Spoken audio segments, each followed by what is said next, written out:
Hey guys, just wanted to give you an update to the previous video about this Deadeye Molten Blast build that I have been putting together.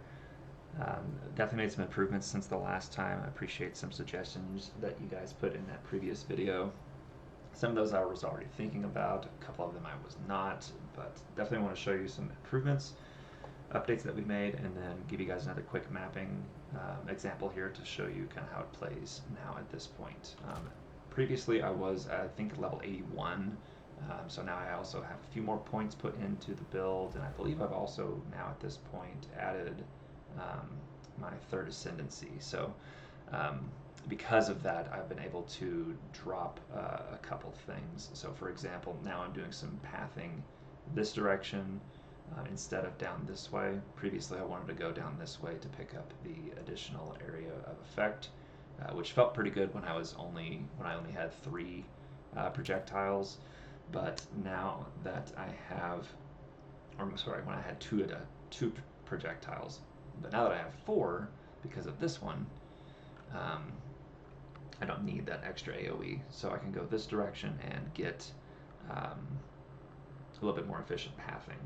Long term, I do think I want to anoint lightning rod so I don't have to come down here this way at all, but that is a very expensive anoint, and so for now we still continue down this way because this is just too good of a node to not have in this build. Some of the things that we changed since last time, we picked up more evasion here, more damage here against enemies with ailments. I use shock and electrocute primarily in this build, so we definitely get ailments. Just some damage and attack speed here. I believe I also picked up this node since the last time. I definitely picked up acrobatics since the last time. Picking up this node does give us a huge hit to our overall evasion number, but once we get up to full tailwind plus doing a dodge roll, we're back up to 73 evasion chance, 8,200 overall evasion rating against all hits, which feels a lot better than not having acrobatics. I was up to 22,000 evasion prior to picking this up, and even taking such a big evasion hit, this feels better in mapping than not having it, so we're going to go with that. Additionally, well, let's actually cover some more. So I also added some more proj speed, proj damage up here. I also swapped out some of the shock magnitude here, as well as these two lightning pen nodes down here, in order to pick up a little bit more efficient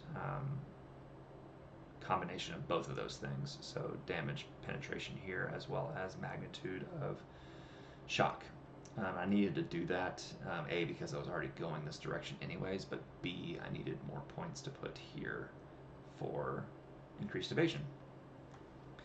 Let's see.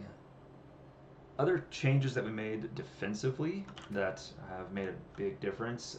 I actually dropped a second Herald, so I was running Herald of Ash in the previous video. I was testing out various things like Overwhelming Presence as an example, just to see what felt better.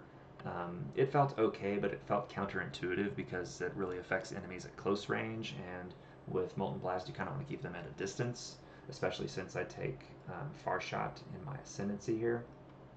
I also added in Long Shot as another support gem, which again, counterintuitive. You want to keep the enemies at a distance, so Overwhelming Presence had to go. But what that did was it freed up a bunch of spirit that I could then put into support gems in a couple of my other support buffs. So, for example, I picked up Cannibalism, which feels amazing, even though it's a pure life build. Picking up Cannibalism makes this feel much more survivable. Obviously, big hits, if they do get through the acrobatics and evasion, will likely still kill you, yes. But having Cannibalism just feels so good compared to previously the only form of recovery that was really reliable was the 5 life per enemy hit with attacks, which if I could find more of this in the game would be great, but that doesn't exist right now. So at the moment, Cannibalism is definitely the best thing going for me as far as recovery is concerned.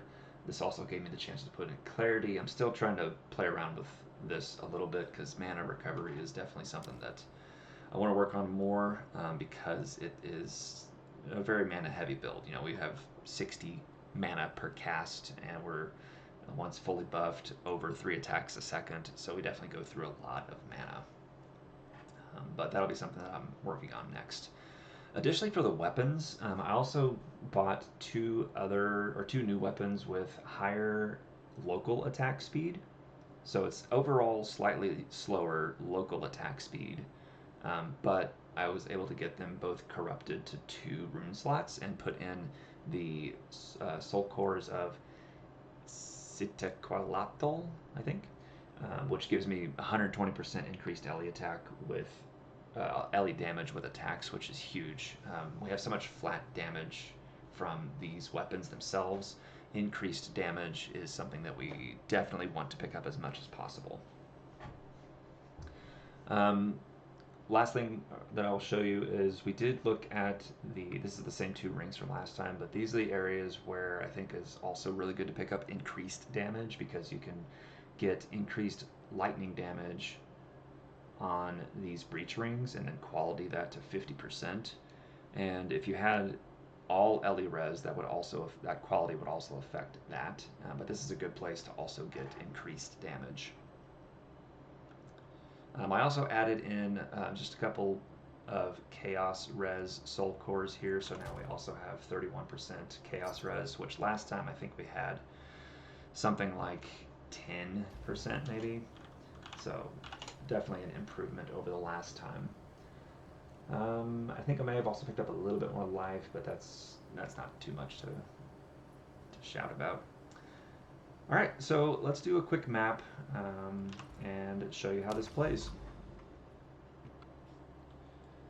So I'm gonna do just a sand spit because it is a pretty good open area. Just kind of not too many tight hallways and things like that. Obviously, there's no league mechanics in this particular one, but that's okay. You'll get the idea of how this build plays.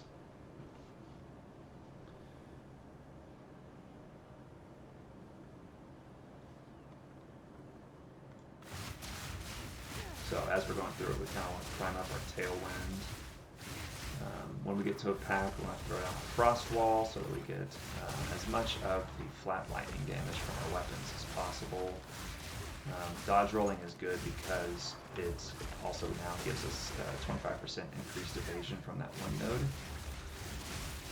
node, which is good. So you can kind of see as you play, go through the map here, you want to keep things at range, kind of constantly be throwing out these molten blasts so that enemies don't get too close, but if they do get too close, you can dodge roll and frost wall to put in some separation between you and the enemies, as well as, again, giving you that flat damage on your weapons.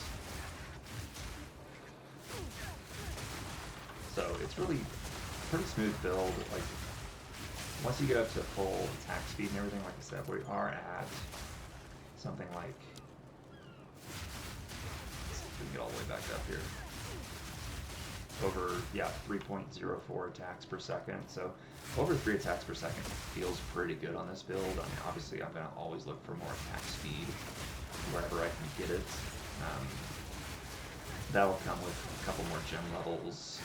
It'll come with a couple more character levels. You do have the ability to get some more attack speed from that. Min-maxing, you could technically get even more if you go with super at the top end attack speed roll on the weapons themselves. I got pretty close to that, but not quite perfect. So that would be one thing that you could also improve upon.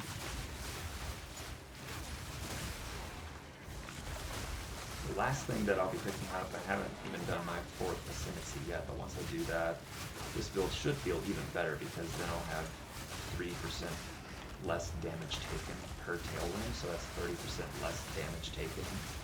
Because I pretty much constantly have tailwind up at full stacks. Now, one thing you really always have to watch out for with this build, and probably any other build, are those volatile plants. Those are just deadly, especially a life-based build that doesn't have full chaos res. I hear that they're going to be making improvements to those with the next patch, but still, those are definitely pain if you are not aware of them and can't afford them.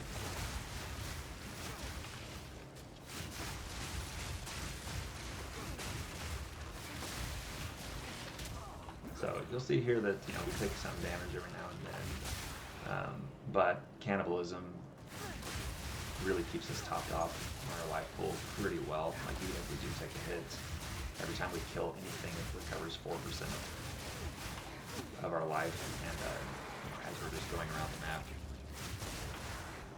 we hardly ever take damage, but even when we do, we usually recover really quickly.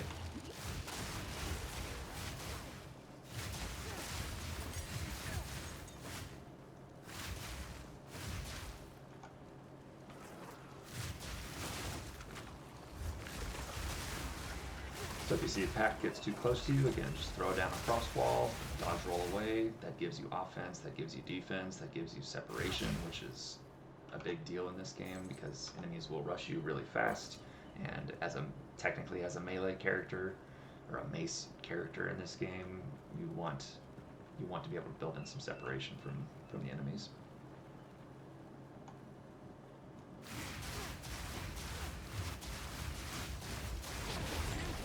Alright, and that's it. Next update video, I will probably go in and run something more like a boss. I haven't actually done any of the pinnacles yet in this game. I've been playing for days, ever since it came out, but I haven't done any of the pinnacles yet, so that'll probably be one of the next things that I do eventually. But so far, this is what I have on the build, and hope you guys like it.